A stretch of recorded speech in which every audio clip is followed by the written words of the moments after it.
Welcome to Screen Crush, I'm Ryan Airy. Let's break down all of the Easter eggs, references, and clues in the teaser for Stranger Things Season 4.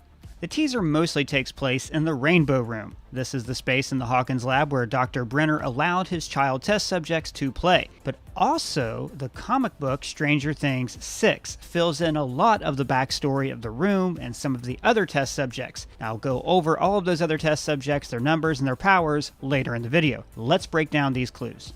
The trailer opens with a clock reading 3 o'clock. Now, I don't think this is just a random time. I think that something significant happens at this exact moment. In case you missed it, yesterday there was a teaser trailer for the teaser trailer.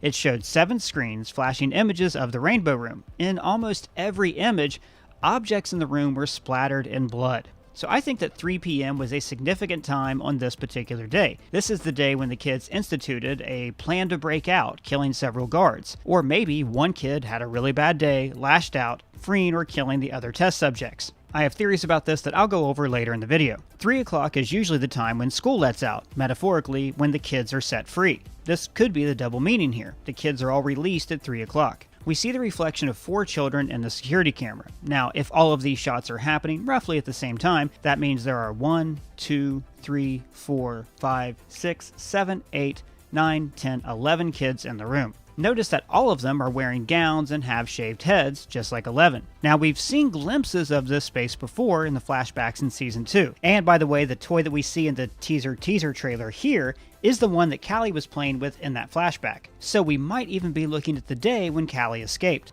So when my gifts was strong enough, I used them to escape. And I ran away as far as I could.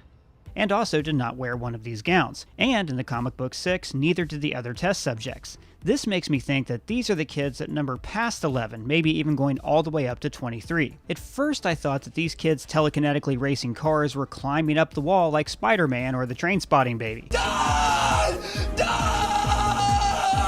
But no, there's a chair right here, so no creepy wall climbing kids. Also, notice that one of these toys looks exactly like Hopper's truck from Season 1. Then this kid drops a puck into a board that reminded me of Plinko on The Price is Right. Here comes tip number 1, 10,000 in the middle, 10,000 in the middle.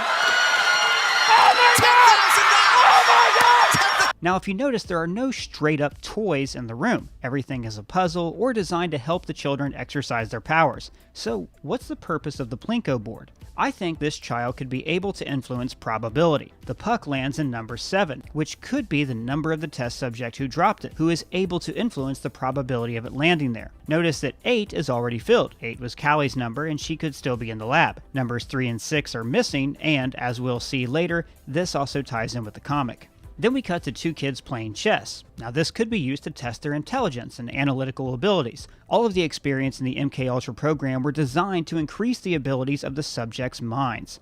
So it makes sense that increased intelligence was one of these abilities. Chess could also be a way to gauge the ability to see the future. The Stranger Things comics follow a subject named Six who has precognitive abilities. She's the first person inside the deprivation tank where she sees images of the Demogorgon years before it actually appears.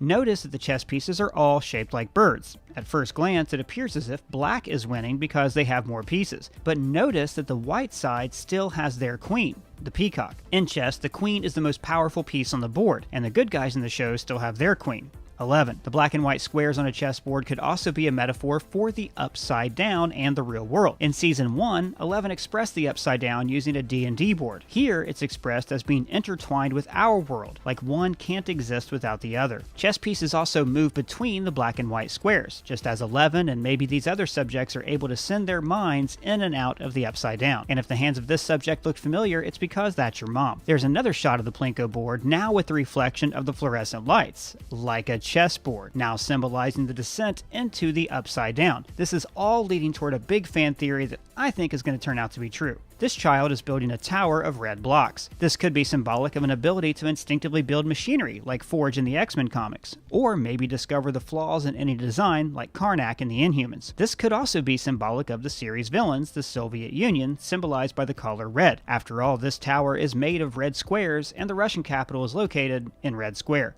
Or it could just be some kids, playing with blocks. We also see the subjects using very similar blocks in the comics. These kids are constructing a large puzzle, again testing their mental acuity. But look at the shelf behind them at these huge dice. It's interesting that they add up to 12, perhaps meaning 12 kids. But more than likely, these are another way to test the kids, to see if the children have the ability to influence probabilities or see the future. Stranger Things takes a lot of influence from the X-Men. The issue name dropped in season 1. I'll take your X-Men 134!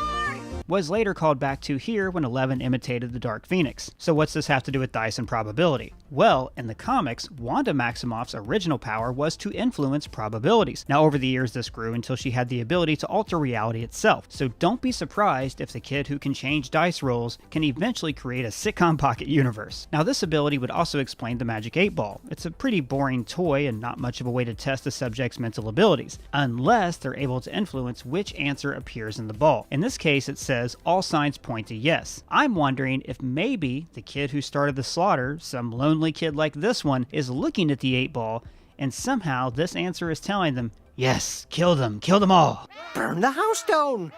Burn them all! Otherwise, it's hard to see the significance here. These are actually the dice that we saw splatter with blood in the teaser, so don't get too attached to these kids playing right next to them. It's don't die! So, I mentioned the other powered kids that we've seen in the comics. 6, like I mentioned, can see the future. 3 is able to influence people's minds, like a Jedi mind trick. I must be allowed to speak. There were also twins called 9 and 9.5 who were pyrokinetic, like Drew Barrymore in Firestarter. 3 and 6 were both teenagers, but what's interesting is that 3 actually recruited 6 to join the lab voluntarily, but the series ends with 6 sacrificing her life so 3 and 9 can escape. This showed Dr. Brenner that he was better off keeping his subjects as slaves, shaving their heads and dressing them in identical gowns to remove all individuality, and we see that reflected here. Then we cut to the other side of the door, which is cold and barren. This is again mirroring the Upside Down, an exact replica of the real world, but dark and scary. Brenner enters and the kids all call him Papa, just like 11 did. Showing that his new strategy was to become a parent to all of these children, so they felt indebted to him for safety and shelter. But then the camera whip pans past rooms 7, 9, and 10. 3 subjects we haven't seen yet. I'm wondering if this was after 8 escaped, so her room was given a new number. And then we land on 11. 11? Are you listening? Now this line has a double meaning. Yes, it's Brenner making sure that 11 is paying attention to him, but also it's said over black just before 11 wakes up. This parallels the moment in season 2 when 11 is able to find Callie. Hello? Remember, at the end of season 3, 11 has lost her powers. I think that in this season, the other test subjects are going to be calling out to her through her dreams, and this will help restore her abilities. I feel whole. Now, like, a piece of me was missing.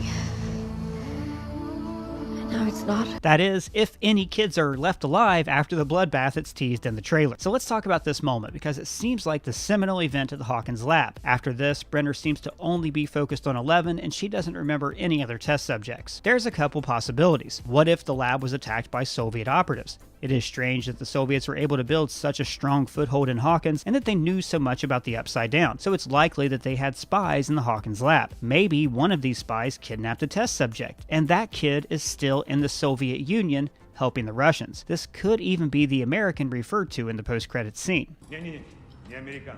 This kid in Russia might have even opened up their own portal to the Upside Down, and that's why they're building train tracks to reach it in the original Season 4 trailer. Or more likely, one of these kids just snaps, kills a guard, injures Brenner, and leads a jailbreak into the Upside Down. There's been a fan theory for years that the Mind Flayer is actually one of Brenner's test subjects. After all, it displays telepathic and telekinetic abilities much like 11. Maybe this event that occurs at 3 o'clock sees one of the kids losing control of their abilities. They open some kind of mind rift and kill the others. Now this doesn't just send the kid into the Upside Down, it creates the Upside Down.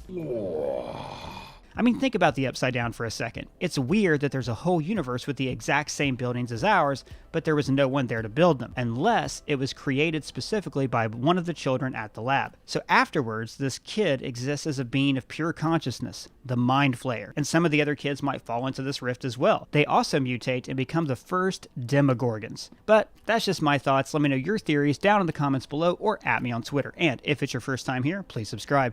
For Screen Crush, I'm Ryan Airy.